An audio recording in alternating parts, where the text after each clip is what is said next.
And what was that? Tell us about some of your business. Well, when I got out of coaching, coaching didn't pay very much. So I worked on my master's, got my master's degree, and then started working. I actually worked on a doctorate, and because at UCF or FTU, if you're going to go anywhere, you're going to have a doctorate. You're going to have to do some writing and whatever. And so, I kind of tried that, and it just was a little bit more than I wanted to do. And I had one son, and I had another one coming, and wasn't making a lot of money back then. I made $10,500 year round. That wasn't like, teaching for, and get the summers off. So I ended up going to work with Holler Chevrolet for a short time, but then I got into business. I started a tire store, Salerno Tire in Fern Park, Maitland area.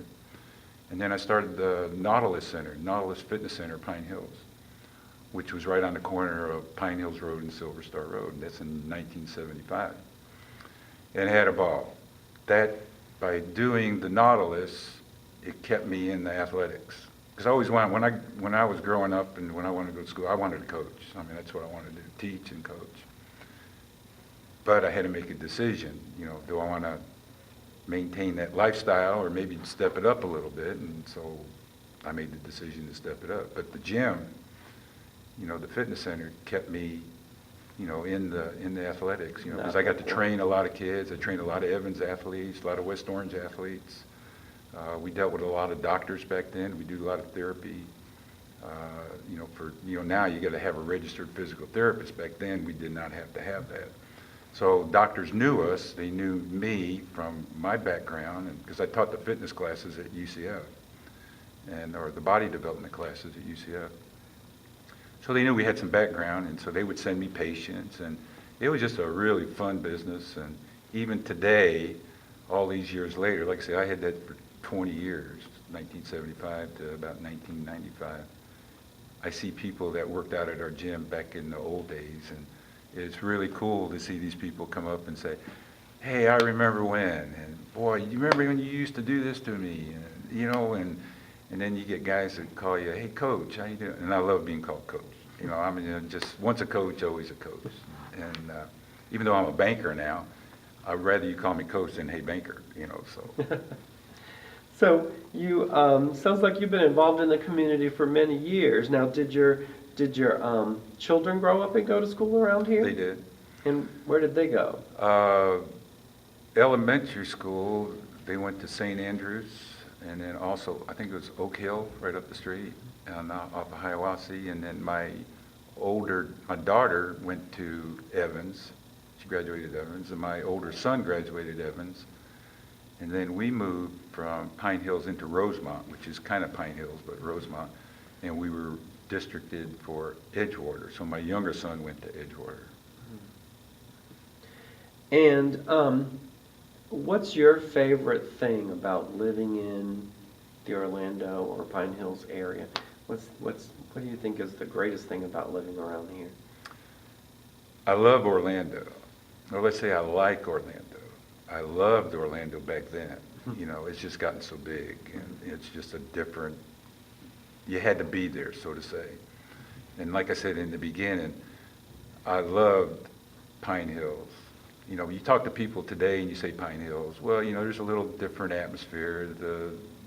Everything has kind of changed a little bit.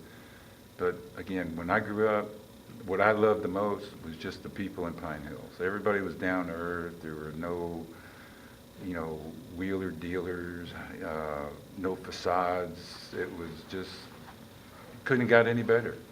Do you have a favorite restaurant or park or business or place that no longer exists that was your favorite place to go to or hang out at? Or Well, there were two. One was my fitness center. I got to say that. Okay. And like I said, I had a ball in that fitness center. We just had the ball. But I kind of like that Dairy Queen across the street too. That was pretty good. Which was across the street from the Right fitness across center? from the fitness center. So I'd use that in my marketing. Like, hey, when somebody come in and start talking, I said, now, they want to get in shape, and we start talking about, okay, get in shape, you know, and this is what we're going to have to do, we're going to get started, I'm going to get you on this program. Now, if you leave here and you go walk across the street to the Dairy Queen, you're just defeating the whole purpose now, right? So, Or maybe get them after they leave the Dairy Queen and then tell them how great it Yeah. would be to come to the fitness center after yeah, that. right. One story is, you know, when I got married, we didn't have any money. And so we got married, and my reception was right in the Pine Hill Shopping Center. There was a Chinese restaurant called the Golden Pagoda. My wife and I just talked about it not too long ago. And I think we paid like $5 a head for everybody to go in there at the Chinese restaurant to have our reception. And all you can eat.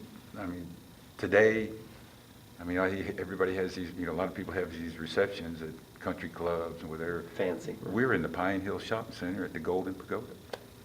Well, you were there with your wife, so that was all that was The important. wife and a bunch of friends, yeah. It was a good time then, so it worked.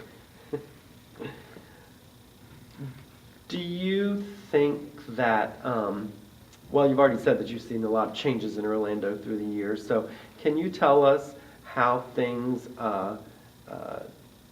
changed when Mr. Disney came to town in Disney World? Because you were here before that, so you've probably seen lots of growth and new people. Well, you see lots of growth, and you see, you know, roads changing. I mean, Pine Hills Road was a 2-lane, some of it was dirt.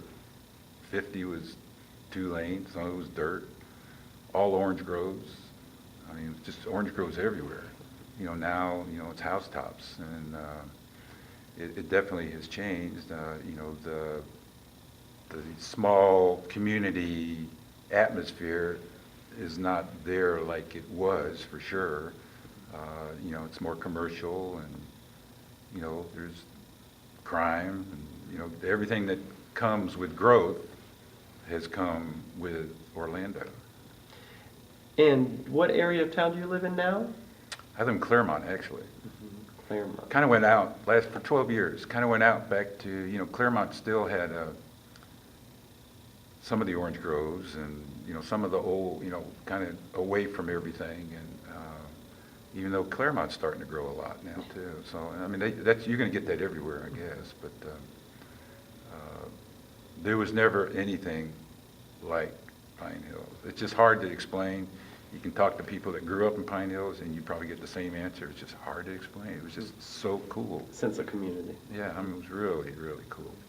So my final question is, what do you think is the best thing, in your opinion, that the Orlando or Central Florida area has to offer people, either visitors or new potential residents? Well, I still think that Orlando is a great town. I think I visited a lot of other towns, big towns. I think Orlando still has the warm feeling. You know, it continues to grow. I guess where you live in Orlando, I mean, again, we've been here a long time. We know that there's a lot of the older folks that were here also. So we still have a kind of a bond together. I think as Orlando grows more and more, I think it's going to probably lose more and more. And, you know, as people my age start moving or dying or something, you know, that's all going to be gone, and it's just going to be another big city, I think. I hope not. Okay. I know I got relatives up north, and talked to one the other day, and it was 22 degrees, and I told him it was like 83 here, and, you know, it was snowing up there, and I'm saying, well, it was all sunny all day here, and why are you still up there? You know, and That's always a big draw, isn't it? Yeah. So, you know, when we were coaching, when I was coaching, we had, we didn't have any money. You know, we had very few scholarships. We'd have to take a scholarship, split it up in half maybe, and sometimes maybe in 3. Somebody would get books, somebody would get tuition, somebody would get room. So we take one scholarship, divide it up, because we didn't have but maybe 4 scholarships or 5 scholarships for the whole team. And we would make up this postcard, And on the postcard, we'd have palm trees and Disney, have a map of Florida and have Disney and Daytona Beach and Miami and palm trees. And we'd send it to these guys up north, the kids that we'd like to come, maybe try to come down here and play basketball. We'd send them up there in Wisconsin or something like that. Well, they're freezing their cans off up there in Wisconsin and whatever. And somebody get that postcard and look at it and go, wow, this looks pretty good right now about this time. So that's what we hoped for, and that's what we did. So. Now I'm going to ask you one more question, even though I said the last one was going to be my last, is that I found out from you that at the new Evans High School that opened, that you wanted to be there for the first basketball game. So tell me why that was important to you. Yeah. So I was crazy. I was very excited to see the new school, okay, because they needed a new school. 50 years old needed a new school. And I knew the new basketball coach, Chucky Atkins. He and my younger son were big buddies, and so they were going to have their very first game in the new gym. And I said, what would really be cool is if I'm going to go to that game, and I don't care what it is, but I'm going to go to that game because I played in the very first game at the old gym, and I can say I saw the first game at the old gym, and I saw the first game at the new gym. So that's a 50-year span. So I thought that was kind of cool. And even helped build the old gym. Yeah, like I say, I laid concrete and worked on the roof. Right. Well, thank you very much for your time, Mr. Salerno. Absolutely, enjoyed it. Thank you.